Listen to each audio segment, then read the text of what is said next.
Hello again, once more. Welcome back to Leopard Street. This is the second part of the turntable video, and this follows on directly from the other bit. Yeah, this is Leopard Street. Okay, Monday. Now I need to do get that board onto the workbench, which I'm just going to make sure is in a suitable position. Clamp it, so I need to make sure I've got the clamps where I can get hold of them. A couple of clamps. Yeah, it didn't really have any sense to put those. Never mind, put them on here. Now,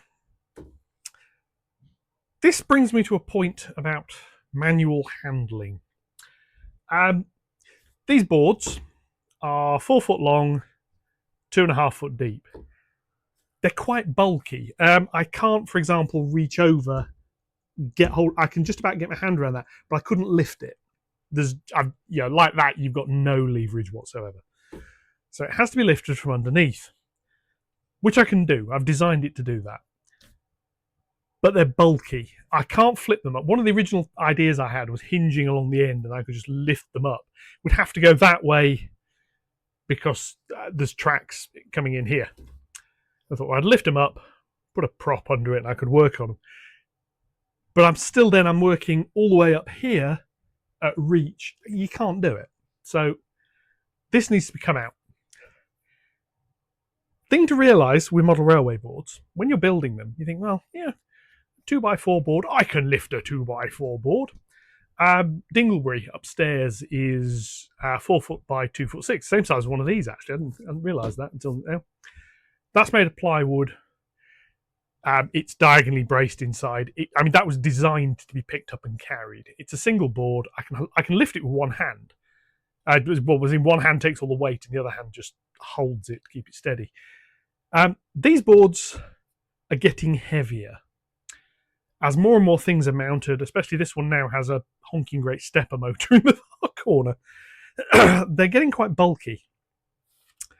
Just a point: if you're designing a layout and you're going to have to, so I've got 3D printer down by my feet. If you're going to have to move it yourself, think about how you're going to do it. These boards ideally could have done with being a bit shorter, probably about 3 foot. You then come into other problems with points. The more boards you've got, the more restrictions you've got on where you can put track. It's all a compromise. The ideal is either having somebody to help you lift them or building handles in. Now, these have got a beam that goes across the middle. What I basically do is I'm going to lift it with one hand on one side and one hand on that beam so I can lift it. This one used to be quite simple to lift. It used to have a 12-inch hole cut in the corner. I can just put my hand in it and lift it. Some complete fool has put a turntable there. Anyway, enough waffle. Let's get on with this. So my hand on that beam, so I can lift that like so.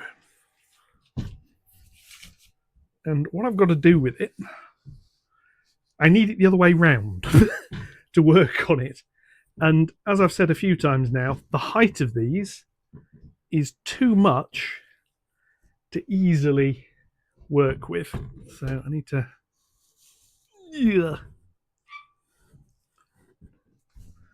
drop it this way.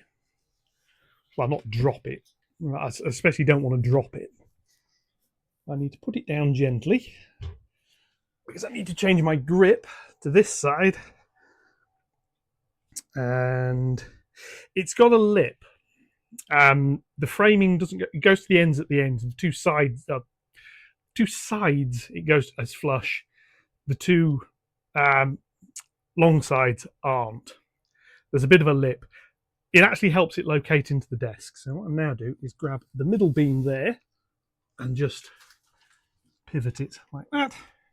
Goes over the desk, and I move it until it drops into place. Now, the other thing I've got to watch is obviously this has got alignment dowels that are now pointing downwards at one end, so I have to watch out for that. Anyway, I can then clamp it to the workbench. Shouldn't need to do any drilling today, at least I hope I don't. Got that in slightly the wrong place, but never mind. So the job of the day. Well, let's get. We'll come a bit closer and we'll have a little look. What I need to do now is find somewhere to put the camera. Yeah. Anyway, I do wiring the turntable. Now the turntable's over here. It has a plug and socket connection, which I can remove. That is a feed on its own. I've got some feeds in here. Feeds 1, 2, 3. I think I'm going to have to relocate some of these wires because I need more feeds for here. So I may end up actually having to put another connector block in. Because I've got 3 there. I've now got, let's have a little look this side. 4, 5, 6, and 8. So I'm going to have 8 feeds for this side. Yeah, 8 feeds, good. So really that needs 8 of these. Now, I've used a few of them already. So what I'm probably going to do is find another one of those and fit that. Funnily enough, here's one. Now,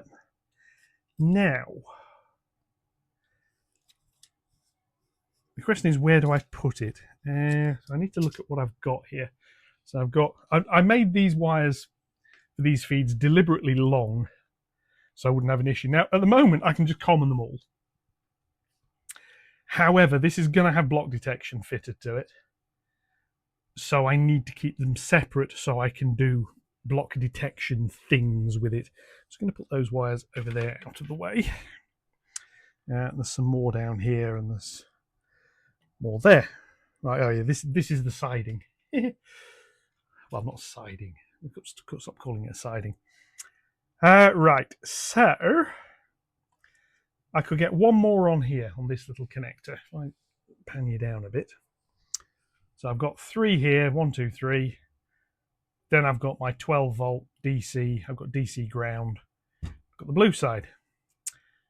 The blue side I can put more wires into. Don't have a problem with that. I can connect all the blue wires up.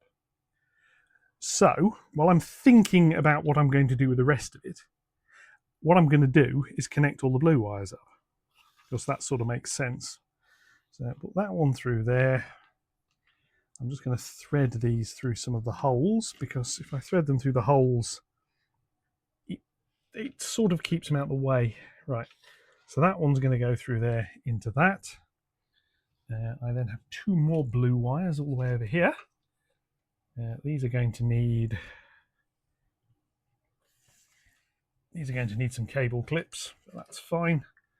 Feed that through that one. Feed that through that one. I'm going to put the cable clips in at the end. So they're going to go up here. So they're not next to... I might want to drill some holes through there. So what I'm actually going to do is run these cables down this way. A bit more. Yeah, do that. So you sort of come across these things. You start thinking, where do I actually want to run all of these? The reason I'm setting this up is so when I've worked out how many cables I've got to crimp here. I'm going to have 4 because I've got to run another blue one in. So I'm going to do the other blue wire now. Hopefully somewhere around here I have my cutters and so on and so forth. Yeah. This is actually the turntable feed. So it's actually going to connect the turntable to the layout bus for the very first time. Get a decent length bit of wire again. I don't mind cutting these wires overly long. I mean, that's overly long.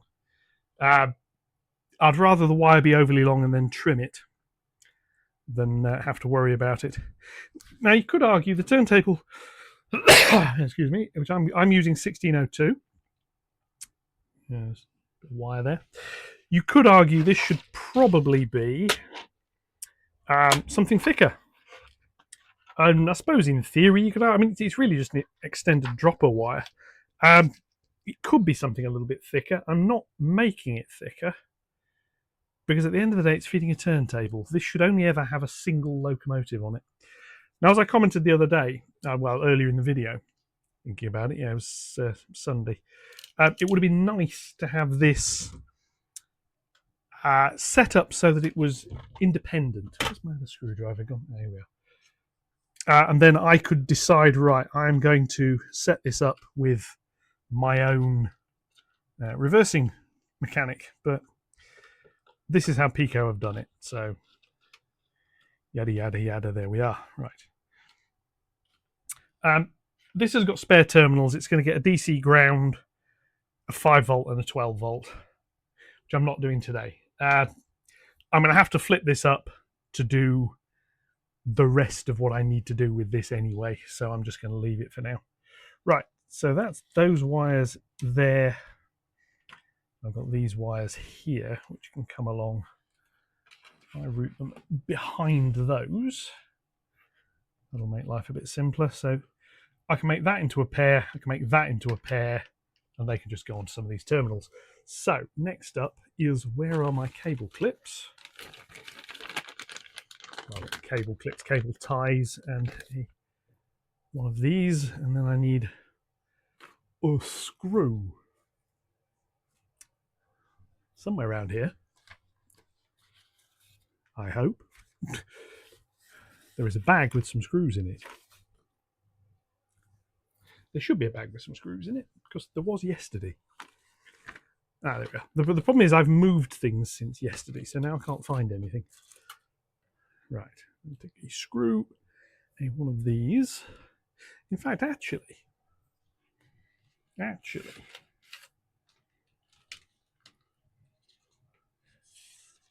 get clever here. Why don't I just use the ones that are already in place? Might as well. So that's that one. As long as it's clear of this servo, it's fine. This is obviously the uncoupler from the underneath.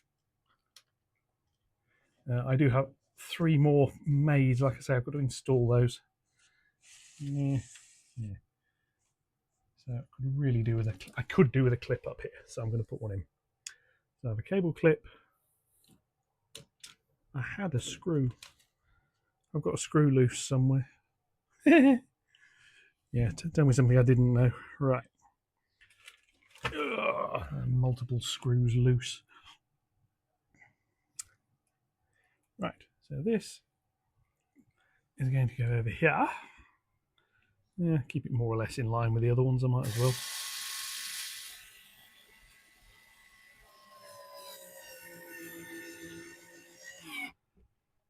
And it takes it just a few seconds to bite, because I'm not really pressing on it. The reason I'm not really pressing on it is because this board is only loosely held to the workbench with a couple of clamps, so I don't really want to overstress it if I can avoid it. Do that one up. Just do it loosely for now. Obviously, I'm going to route the brown wires through there as well. Right, so I've got these two here are different lengths, so I'm going to work out how long I want them.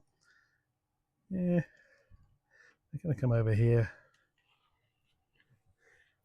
chop a little bit, do like that. These are going to go into the same crimp, just because it makes life that little bit simpler. So make these a moderate length, but I'm not going to be folding them back on themselves. I'll be twisting them together. And off we go. This is another thing I sort of mentioned before, sort of the whole long job, short job thing. I was planning, while I had the board in the air, of connecting this. This is the lighting controller. And then, because the upper surface of the board has no lights, a bag of crimps, to test it, I was going to put some underboard lighting in. A couple of people have suggested doing that, having some lights underneath. I do intend to do it. The reason I'm not today is I'm trying to limit the scope of what I do and how deep the rabbit hole I dive down is. Yeah, a multimeter in a minute as well. Once all this is in, because I need some continuity testing on it before I put it back together. So yeah, I'll be doing that at some point, but it's not going to be today.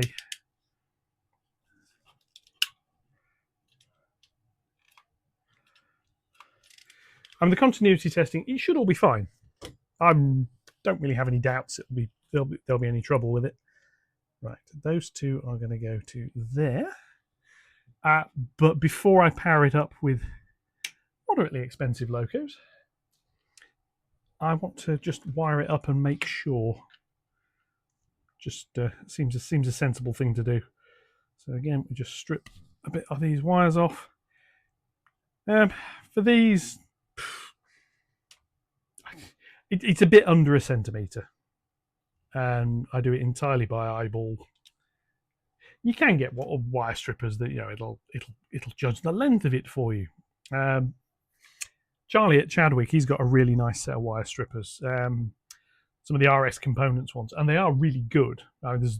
They're good. They're not cheap.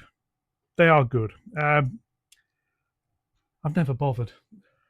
The problem is with stuff like that, you tend to have to configure them for the sort of wire you're doing. If you're doing it professionally, you're probably doing a lot of one sort of wire at a time. Or you're doing enough different wires, you can justify having 2 or 3 different sets of wire strippers. Which works. I mean, I've done that when I've been doing some technician work. I have had multiple sets of wire strippers. Works perfectly. You just configure them up. The same with some of the cable crimping tools. The ones I've got aren't too bad, but some of them you have to actually configure for the type of cable you're working with. At which point it's just easier to have several and just put coloured tape around them.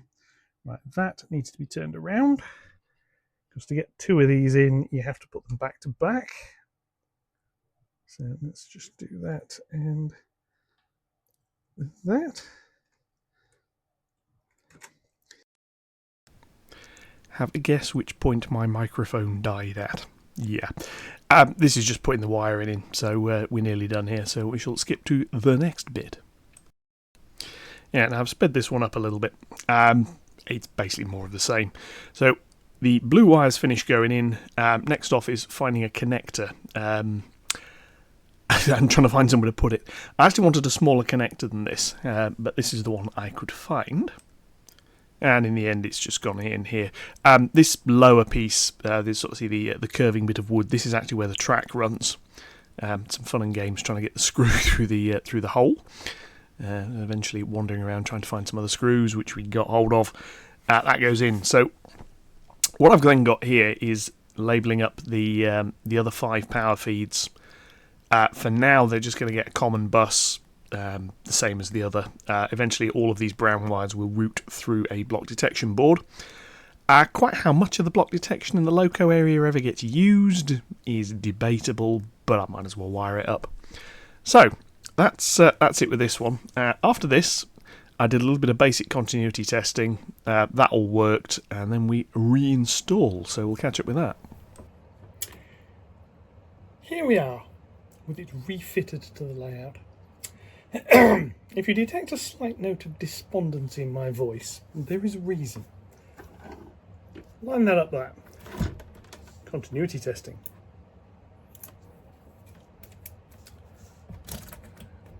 Anyway. Continuity. Just untangle these wires slightly. Now if I go onto this track here, and this rail, continuity. Works. Spin that 180.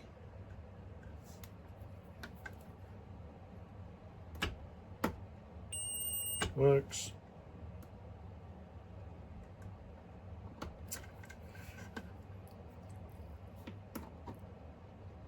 I have got continuity there. The meter is telling me, it's just not bleeping for some reason.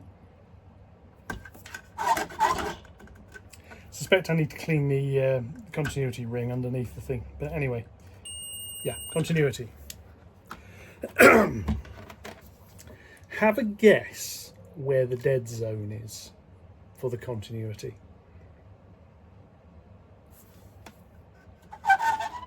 It starts about there and it finishes about there.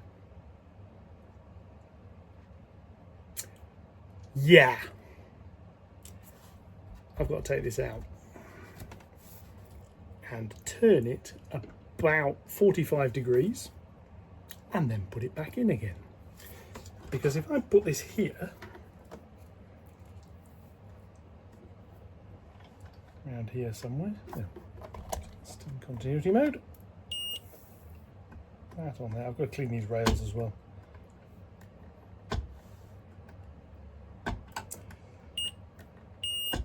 Yeah.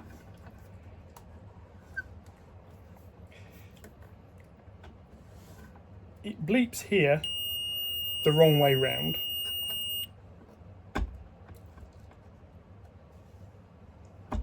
It hits a dead zone.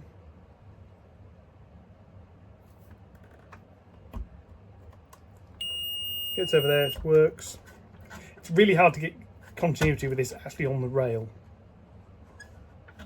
because the sides are painted but the top isn't. So it works there.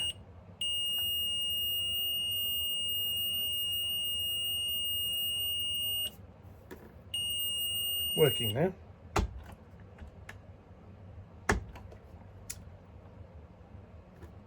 Come on.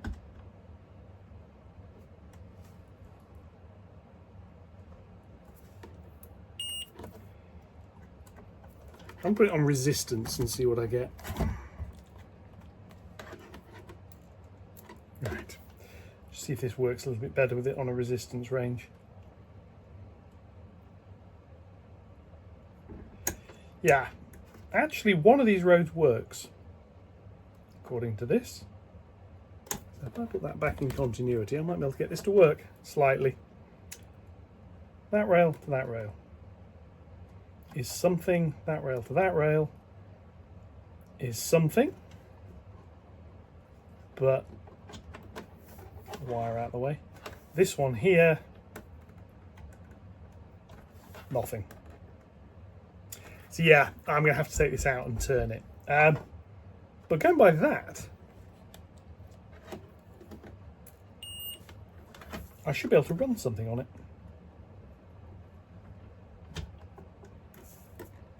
Maybe. I seem to have some decidedly ropey contacts.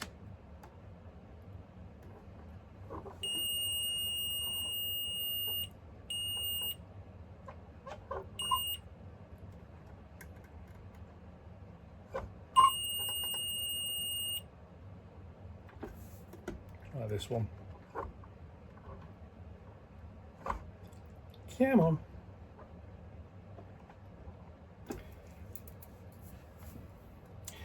The tops of these rails need cleaning. Anyway, because this inner road might work, I'm going to power up and I'll be back in a sec.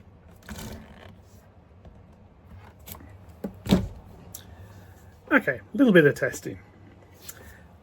First off, one thing I have noted, this length of track here, just this bit, isn't powered wire. It's on the middle board. It's a new section, it's not hooked in yet, which means this outer track, it can't run onto the table anyway. It's powered, but I can't get trains on it. Right, we have here my D94, my D49, stroke 1, Cheshire, pointing in the wrong direction. Over here we have a turntable. Let's try and solve this direction problem using a turntable.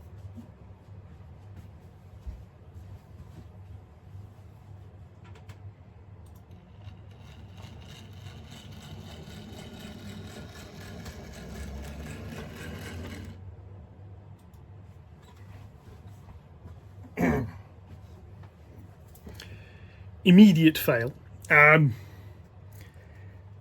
There's a continuity problem here somewhere. I suspect I need to run it round a lot more to get it to pick up on rings. I'm going to turn the table. I'm going to try it that way because it seems to work better one way around. Try again.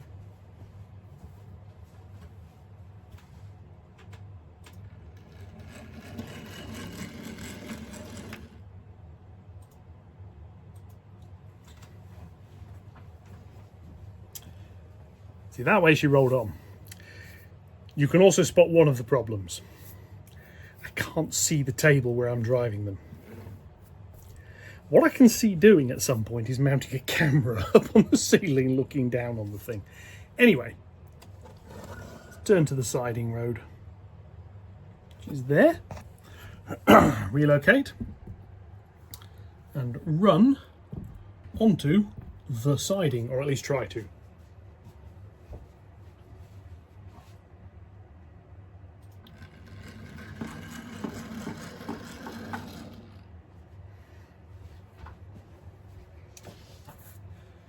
That's actually quite useful. I can drive onto my siding road. Yay! So I've got a storage road.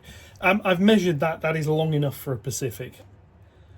Possibly 2 tank engines, but a Pacific. So let's bring her back on.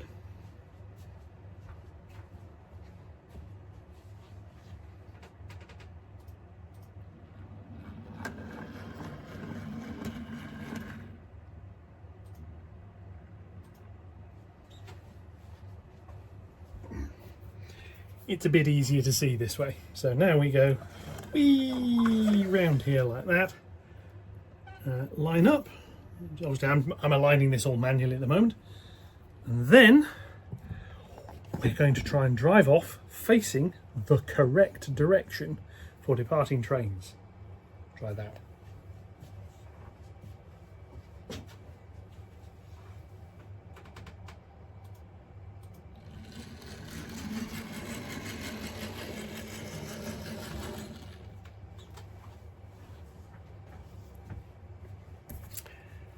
So, yeah, slight frustration in that I've got to rip this out again, which is annoying because I've glued these down. I've got spares. What I'm going to end up doing is leaving these ones in place, turning it far enough, sorting it out. What I'm going to aim to do is get the dead spot here, which I thought I had, but it turns out it's here. So I've obviously measured something wrong at some point. Wouldn't be Leopard Street without that, would it? But it's in. It mostly works. Like I say, I've got a continuity problem.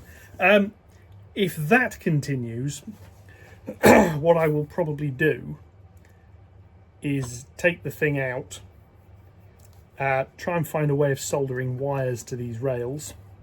Could prove interesting. I may end up having to cut some slots in the bottom of it and run hard-coated wires down here and then have a switch. And now the beauty of having the servo motor controller in is I can have that know that between certain ranges switch. Simple. So, yeah. But in the short term, while I can't use this outer road, I can use the inner road. I'm going to have a play with this continuity issue and I'm going to see if I can get to the bottom of that. I suspect what I'm going to need to do is clean the ring that sits underneath this thing, which is a pain, but there we go. I'll put some electrical contact cleaner on it and we'll sort that out. I might even be able to do that from the side to just sort of like lift the bridge a little bit and put it under. But there we go. So, with that, I'll bring this one to a close. Not entirely successful, but wouldn't be Leopard Street if it worked first time, would it? Anyway, yeah, so that's how not to put a turntable in.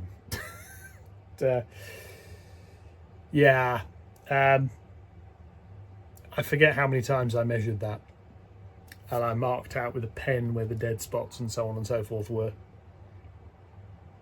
I suspect when I was marking it out, I thought the tracks were going to come in